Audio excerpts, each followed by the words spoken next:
That's Jackie getting it from behind. There you go. Prison romance. That's Jackie getting it from our general manager around contract negotiations. Speaking of our general manager, God, is he a jerk? What did he do now? He's acting very, very bizarre. Our general manager here in New York, we have a lot of general managers all across the country, but I like Tom. I do. I like our general manager. I know personally you have fond feelings for him. Yeah. Professionally, I just don't think he knows what he's doing. But that's all right. None of these guys do.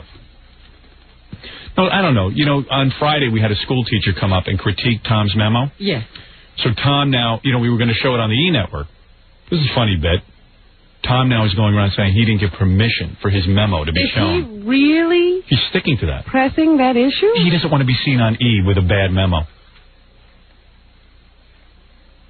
But I talked to the owner of the company. He said, that's all right. I'm overruling it. He said, that was the funniest thing I ever heard. That's got to be on. So he's going to sign it away. He says he gives permission for that to be shown on E. All of a sudden, Tom got sensitive. He's really embarrassed about his memo. He was fine with it. He really is struggling, huh? Yeah, he's struggling. He's embarrassed that he wrote a bad memo. He wrote a memo that the teacher came in. You're really embarrassed. Yeah, I was embarrassed. And you were. You're not going to show that on E? I didn't. If you don't want that on E, I won't show it. But what are you getting so uptight about? You wrote one bad memo. I mean, we've been here 10 years, and that's the first time it's ever happened. Everybody makes a mistake. Absolutely. You do. Are you? Because I heard you went up to Einziger and said. No. What I said was, if I don't give you permission, you can't. The whole thing. I was hot. I mean, you know, I was hot. You were steamed up. I was very steamed up on Friday. Right. Were you out of control? And I can't believe you finally got to you. But I calmed down and went along. I went along with the whole joke, right?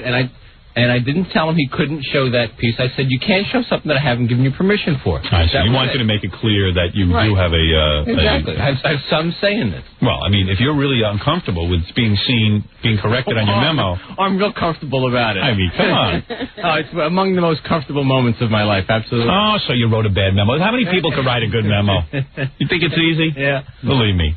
Don't be so uptight. Okay. But don't be. I mean, I didn't say that, and we had everything was taken care of. Oh, so we can show that on E? I don't know. All right. Yes. Yeah, of course. I can't imagine you're that really upset. Oh, I was upset. Really? Yeah. Why? Do you think it made you? Wants to look stupid. Oh, you don't care about that. I look dumb. I wrote a bad. Yes, I do. Do you laugh at all when we're in here with Gary? Of course. That he likes. All right. No, wait a minute. Tom's a pretty good sport, but I'm surprised this is the thing that got. I'm surprised this is the thing that got to you. Did I or did I not go along with it? Well, we were questioning how far you were going along if there was this E-ban. No, there was conversation between Scott and myself and the E crew about. I mean, I have a voice here. I have a vote in that. It's me. You know, when you don't want something of you out, and you have the right to stop it, you do. Understood. Okay. All right. Take it easy. I didn't know this is the one thing that finally got to you. Oh, no, it drove me crazy. How'd you vote? Yeah. On what? On this. Did I vote yes or no? Did I vote on what? Aaron. I already said yes. He did. He said I had heard that he said no. I got bad information. I'm sorry. Apologize. No. There's a whole different conversation. But I believe you. Don't worry about it. Right. You're fine. Yeah. Does me a lot of good. Yeah, come on. You should never have been asked to write a memo in the first place. That's not true. That's absolutely People around here were sensitive. Over the weekend you got over it? No, but... No. All right. It's worse to be uptight about it. Is it still upsetting? Absolutely. Yeah. Aww. Absolutely. Yeah. He wrote a bad memo. I did. It was on a level of a fourth grader. No. 6. No, she said No, 4th.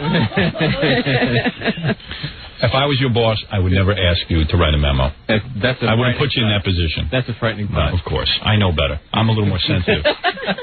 Oh, yeah. I am. You are Mr. Sensitive. I know your strengths, and I would not ask you to write a memo. It was a trap by this company. You are so pleased with yourself, you know. I love that memo. I know you do. I'm going to hang that on my wall. Me too. By the way, you did.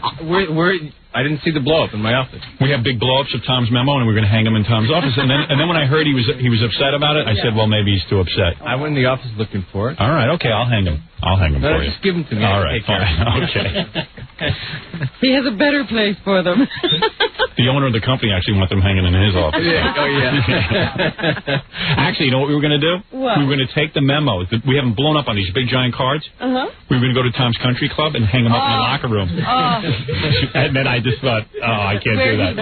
How funny would that be? Imagine if you went with your golf. Would have been a Oh, man. I would have had a hidden camera in there. How great would that have been? That's funny. Hidden camera and an axe in your head. You know when, you know what happens when Tom makes a bad shot. Right. They have to go out and protect all the trees. Yeah, I know. He would have been at the walls with those golf clubs. There isn't any one of us who hasn't written a bad memo, Tom. Don't feel bad.